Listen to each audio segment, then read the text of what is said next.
101.1 FM, AM 1160, WCCSradio.com.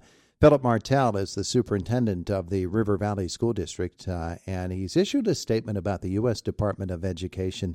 And the way we put it on our news, we put it seeming to endorse the Trump administration's move with the U.S. Department of Education. But let's find out specifically if that's what he was doing with his statement, which was very critical of the U.S. Department of Education. Our visit this morning presented by Marcus & Mack, voted best law firm, best personal injury lawyer 3 years in a row in the Best of Indiana County contest. Visit them online at marcusandmack.com. Mr. Martell, good morning.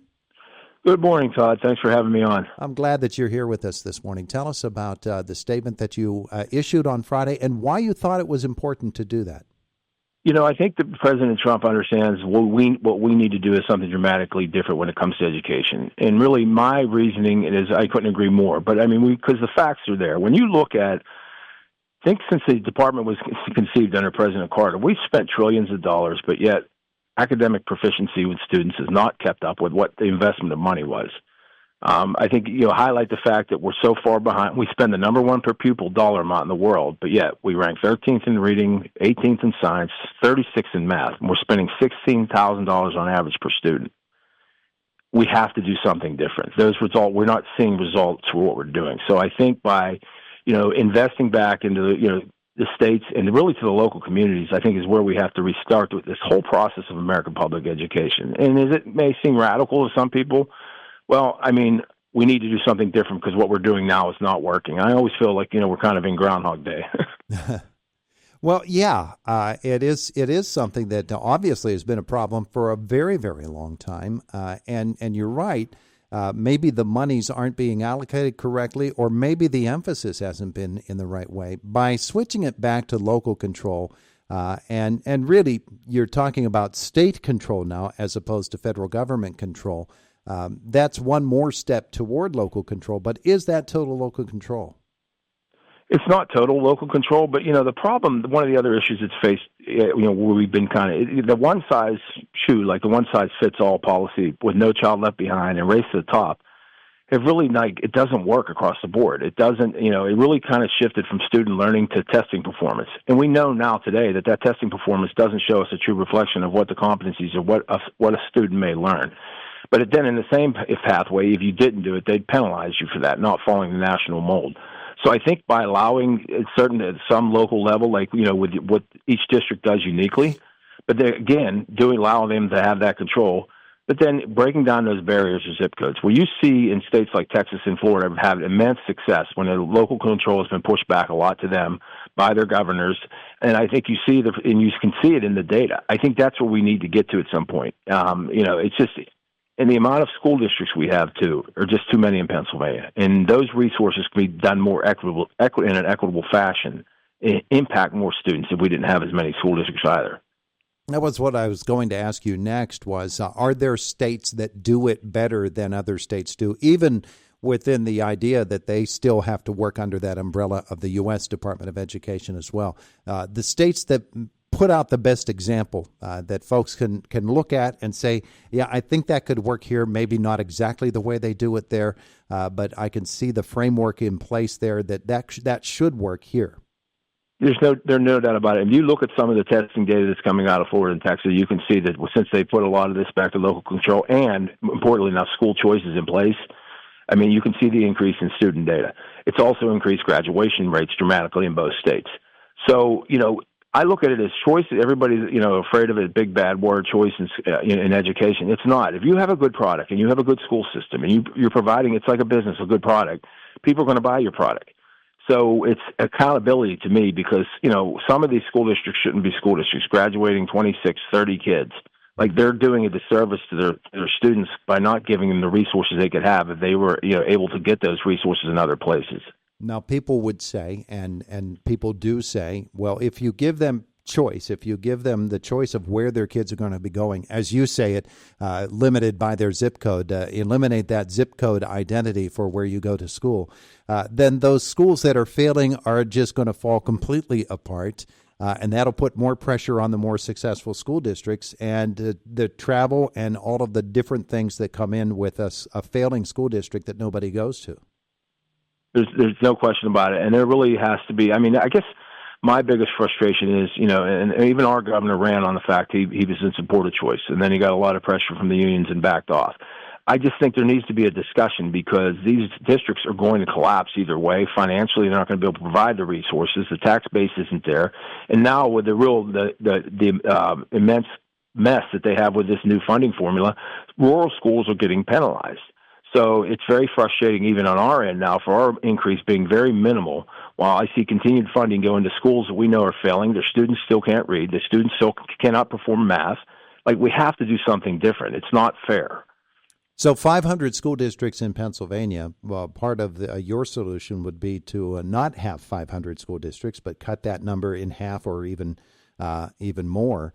Would that be done strictly through consolidation of neighboring schools? I think that's where the discussion has to start. I mean, but the local boards and the local superintendents have to start having those conversations. I know some of them are starting throughout the state. Some of them have realized, hey, if we don't do something, but think about the immense resources you can then bring to your students that may not be that are not available in a school. That's like, even when Salzburg last graduating class was 35 kids, those students were not getting the resources that they now are getting today. So I think there's something to be said for that, and it's just a smarter way to use the money more efficiently as well. But that conversation is going to happen just because the sheer financial impact of what's happening to districts today, and really the inequity in our funding formula in Pennsylvania, it's just atrocious.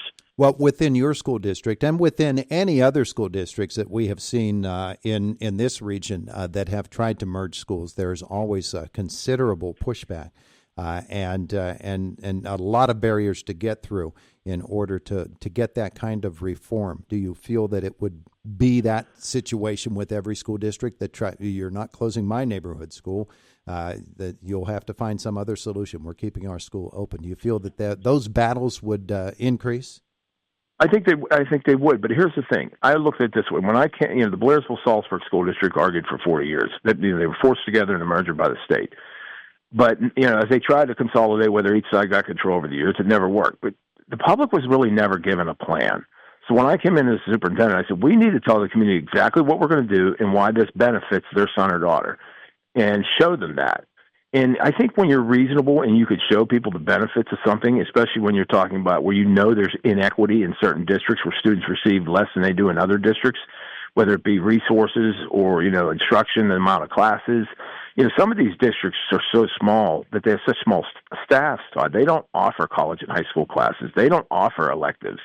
So that's what I mean when we're really doing a disservice. But I think if you talk to people and you show them, hey, here's a plan, they become more reasonable. But those conversations have to happen, and somebody really in leadership in our state has to have the ability to do that. That they need to do, because they know we have a problem with this. But it's like you can't put your head in the sand anymore and act like it's not a problem, because we know it is. And that's why I think the president decided to do what he's doing, which is what we needed done a long time ago. And he's doing what he said he was going to do, so no one should be really surprised. Philip Martell, our guest, the superintendent, River Valley School District. So in a practical sense, the U.S. Department of Education channels all that money into Pennsylvania that normally they would administer from Washington. So now Pennsylvania has this big block of money. What has to happen in your mind on the state level in order to make it equitable for every student in Pennsylvania? I think conversations, each year we're required to submit an annual financial report. It's really your financial blueprint, along with all your other academic stuff. I think the state needs to really assess that, and you see these schools that have dwindling fund balances, but you look at their enrollment going down, and you look at the graduating classes going down. And I think they have to start those hard conversations to say, okay, we're going to panel this money to you, but you guys have to maybe go and talk to, your neighbor. Go talk to Homer. Go talk to somebody, because you're not going to be able to survive in your current format. And I think that has to come from the top, because they have all the data at their hands. And you know what? Is it a tough political conversation, Todd? No question about it. But someone has to lead at some point. We cannot continue to do the same things we're doing because we don't see the results, and the numbers and all the data don't lie. Yeah, we don't know how the state of Pennsylvania is planning to react to what's happening in Washington, but do you see the formation of some sort of high-level commission that would begin those conversations? I would urge the governor to do that because I think, or the new secretary of ed, because as I said, we can't just act like it's not going to happen. And, the money's still going to flow. And that's what I want to assure everybody too. Like the money for IDA, special ed students, Title I, it was in other departments in the federal government before President Carter, developed this department. So that money's still going to be there because I know they put out there to scare people, say they're going to lose their federal funding. President Trump knows that plays an important role, okay, in our schools. And that'll just come through the Commerce Department and one of the other areas. All right. So the conversations obviously are beginning because the system is changing. The president put through the order just last week, and we're going to watch this a little bit from afar. You'll be much closer to that situation, and you'll visit us again and talk about it in the future. Absolutely. Always glad to come on to your show. Very good. Thank you, sir. We appreciate it.